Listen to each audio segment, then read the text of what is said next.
Hi, I'm Sydney. And I'm Grace. And we're Turtle Guardians. Come and learn about turtles with us. Did you know that all 8 of Ontario's turtles are on the Species at Risk list? This means that all of the native Ontario turtle populations are declining and are at risk of disappearing. But why is this happening? Let's take a look at what threatens our turtles. Humans have built roads through turtles' homes. The roads divide what was once a connected habitat into smaller habitats. This is called habitat fragmentation. This forces turtles and other wildlife to cross the road. Turtles are most often seen on the roads during the springtime. This is because turtles wake up from hibernation at this time to search for a mate. They are also looking for a place to bask, or in other words, to get warm. In the mind of a turtle, the road is a good choice for suntanning. Later in the spring or early summer, female turtles need a place to lay their eggs. They like loose soil that is easy to dig in. They think the side of the road is a good place to lay their eggs. Whether a turtle is basking, nesting, or on the move, they are in danger on the roadway. Turtles need to live a long time because very few survive to become adults. In fact, less than 1% of snapping turtle eggs will make it to adulthood. Altogether, it takes almost 60 years on average for one adult snapping turtle to replace itself in the population. This means that every turtle killed on the road is a big loss to the population. Some people are afraid of turtles. There are many myths about snapping turtles that make people fearful of them. You may have heard some of these myths like, don't dangle your toes off the dock, a turtle will bite them, or a snapping turtle will bite your finger clean off. It's highly unusual that a snapping turtle will bite you when swimming. Snapping turtles are gentle giants who will only snap if they are scared to defend themselves. In fact, Ontario snapping turtles are not large enough or have the jaw strength to remove your digits.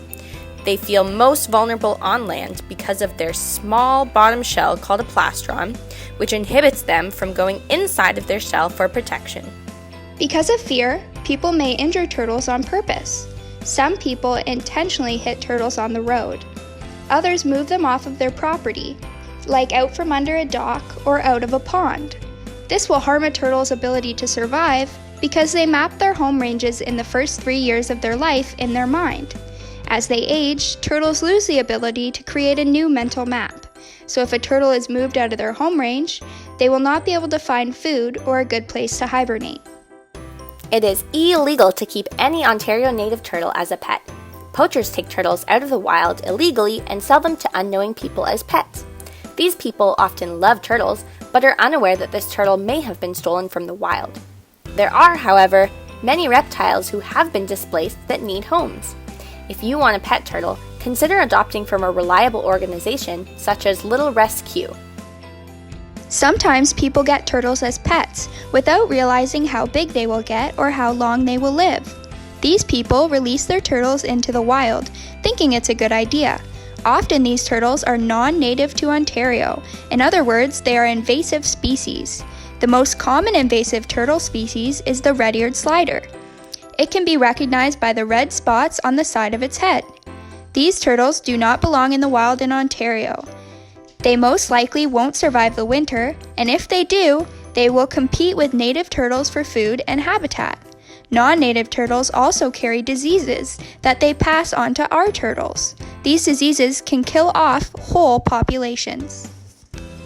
Wetlands are an essential habitat to lots of wildlife, including turtles. These important habitats are threatened by development of the land into houses, factories, farmers' fields, and more. Humans also affect wetlands by creating dams and locks, which may change the water levels. Invasive species also lead to habitat loss. Invasive plants like Phragmites and purple loosestrife take over wetlands and choke out native plants. These plants can make a once good habitat for a turtle into a bad one. Climate change is a long-term shift in weather conditions. These conditions are identified by changes in temperature, precipitation, winds, and so on. We've seen a rise in temperature due to climate change, and this change is causing problems for turtles. For example, the spiny soft-shelled turtle, which is Canada's only soft-shelled turtle, lives in rivers and lakes, but its habitat has been affected by higher temperatures, droughts, and flooding from extreme weather conditions. Increasing temperatures also affect the gender of baby turtles. Turtle eggs are laid into loose soil. After the egg has been laid, the temperature of the nest determines the gender of the baby. In many turtle species, eggs from cooler nests will hatch as a boy, while eggs from warmer nests will hatch as a girl. With warming temperatures, there is a risk of more females than males being born, making it difficult for all the females to find a male partner to produce future generations of turtles with. Check out our other video on how you can help Ontario turtles to learn more about turtles and how you can get involved to help protect them. Thanks for learning about turtles with us. Learn more at our website, turtleguardians.com. Have a turtly awesome day.